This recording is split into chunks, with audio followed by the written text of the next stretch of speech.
Hola, bienvenidos nuevamente a su canal de Dirección Efectiva. El día de hoy hablaremos sobre la importancia de los planes de emergencia, tanto en las empresas como en las copropiedades. Bienvenidos.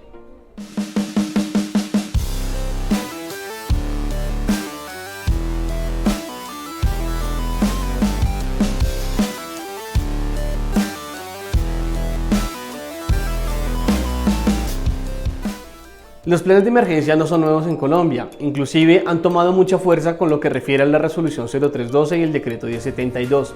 Sin embargo, no son las únicas dos normas que nos exigen que tengamos un plan de emergencias y que lo acatemos para nuestras copropiedades o también en el sector empresarial. Es importante entender que normativamente tenemos muchas fuentes que nos invitan a que tengamos ese plan de emergencias. Inclusive desde la misma Ley Novena de 1979, las normas de las NSR 10 de tema de sismorresistencia y la invitación de cómo identificar esos riesgos para que realmente podamos darle cumplimiento desde un punto de vista preventivo. ¿Qué significa esto o cómo se traduce? Cuando yo hablo de un plan de emergencias, siempre tengo que dividirlo en dos partes. La primera parte tiene que ver con una gestión de la parte del documento que nos va a invitar a esa cultura de prevención de lo que puede llegar a suceder evaluando ese riesgo. Para evaluar ese riesgo tengo que tomar en cuenta tres conceptos principales. El primero es el conocimiento del riesgo, entender cuál es lo que está sucediendo a mi alrededor, cuáles son esas amenazas, esa vulnerabilidad a la cual me veo expuesto tanto como empresa como copropiedad. Residentes, funcionarios, visitantes, es decir, toda la comunidad en general que se pueda ver afectada, inclusive mis vecinos. Segundo concepto importante, cómo manejar esa reducción de ese riesgo, es decir, después de que lo conozco, cuáles son los elementos que están dentro de mi alcance o con mi equipo de trabajo que puedo llegar a realizar para poder reducir ese riesgo. Y como último concepto, cómo manejarlo. Entonces, es muy importante pasar por estas tres etapas, inclusive la normatividad lo invita a hacerlo así: conocimiento, reducción y manejo del riesgo. En ese momento, cuando yo ya tengo la identificación y el manejo del mismo, estoy construyendo un documento que me sirve como elemento para que la comunidad pueda entender cómo actuar en una emergencia. Inclusive hay un apartado muy puntual dentro de este documento que se llaman los PONS, los planes operativos normalizados, y me indica cómo actuar en los tres momentos de verdad cuando se presenta una situación de emergencia. Por ejemplo, los tres momentos de verdad, que es el antes, durante y después de un sismo, pues son diferentes o son complementarios a cuando llegue a suceder una sonada. En alguno tendré que evacuar, en otro no. Por ejemplo, en una inundación, si la inundación es lenta o es precipitada e inminente.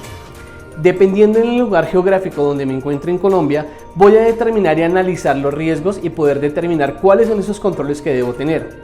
Por eso es muy importante que el documento o la gestión del riesgo no sea universal, no sea un modelo simplemente de copiar o pegar.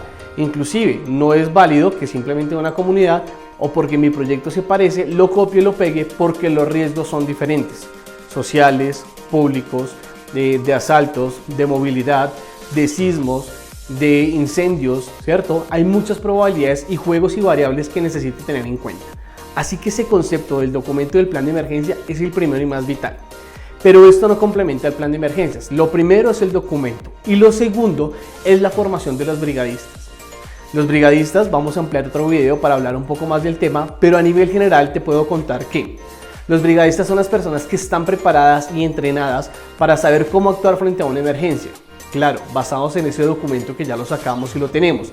Para poder complementar este plan de emergencias se necesita formar a tres grupos de brigadistas importantes. El primero son los brigadistas de primeros auxilios, que nos van a ayudar a atender esas emergencias de primera instancia antes de que llegue una ambulancia o algún ente que nos pueda ayudar. Es decir, atender esa gestión primaria referente a la emergencia de auxilios que se le pueda dar a una persona, visitante o funcionario. Segundo grupo de brigadistas tiene que ver con los brigadistas de conatos o incendios y el manejo de cómo se le debe dar esa actuación en el momento en que se presente un incendio pequeño o en su etapa inicial dentro de la copropiedad o el sector empresarial. Y tercero, el grupo de brigadistas que tiene que ver con evacuación y rescate, que nos van a ayudar a indicarnos por dónde salir, cómo buscar, hacia dónde dirigirnos y cómo podernos orientar a todos los que estamos dentro de un espacio para poder garantizar la reducción y mitigación de pérdidas como tal. Ya sabes entonces, en lo que refiere entonces a la emergencia y los planes de emergencia, se componen de estos dos elementos. que integrados es lo que me compone la gestión del riesgo en las emergencias de preparación y planificación de emergencias como tal. Si te gustó este video, no olvides suscribirte, darnos like y compartir la información. Muchas gracias.